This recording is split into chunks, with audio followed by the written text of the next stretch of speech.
This week we're going to be making a crazy giant lollipop cake with a rainbow surprise inside. My name is Lori and you're watching The Icing Artist. To make that awesome rainbow pattern inside the cake, I started off with one batch of my vanilla cake recipe and divide that into 5 bowls. Of course, guys, I will be leaving the recipe down below in the description box. I'm going to be layering this up in order of the rainbow, going red, orange, yellow, green, and blue.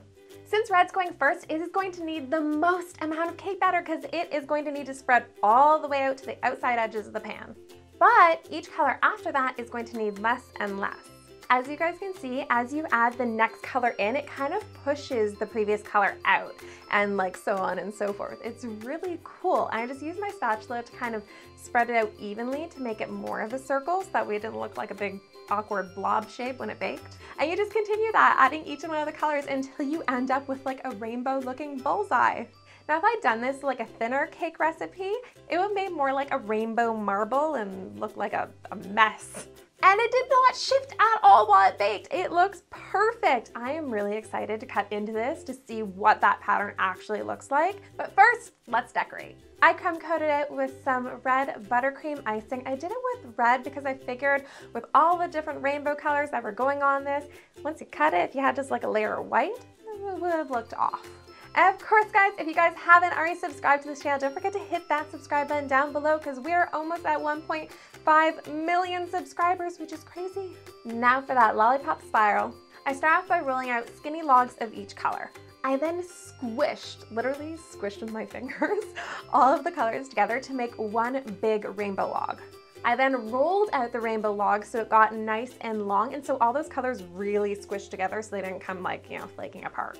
Once that was done, I twisted it on both ends, kind of going in each direction, until it gave it this beautiful little rainbow twist. Loving this technique. Where has this been my whole life? And to put on the cake, I just started right into the center and kind of twisted the whole rope around that. Of course, one rope wasn't enough to go around all of the cake, so I just repeated this process again and again and again and again and again. But you don't really see the joint lines because I cut them on a diagonal and pushed them together, and I just made sure that whatever color I ended off with, I started with the next color that would go in that line.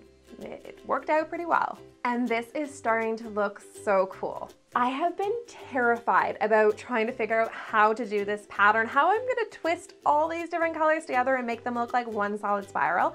But once I got the technique down, it's pretty easy. Now, instead of going right from the top right down to the sides, I decided to start on the sides and kind of join it back up to the top, because if I went right over the top of the cake, it would have nothing to support it and it would just go drooping off.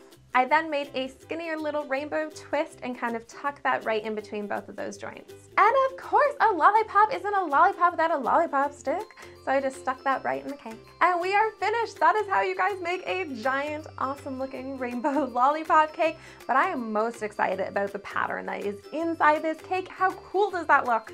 I would love to know in the comment section down below what kind of cakes you guys want to see next week, so please let me know. And of course, don't forget to come back here again because we will be making something else in a cake. Bye guys!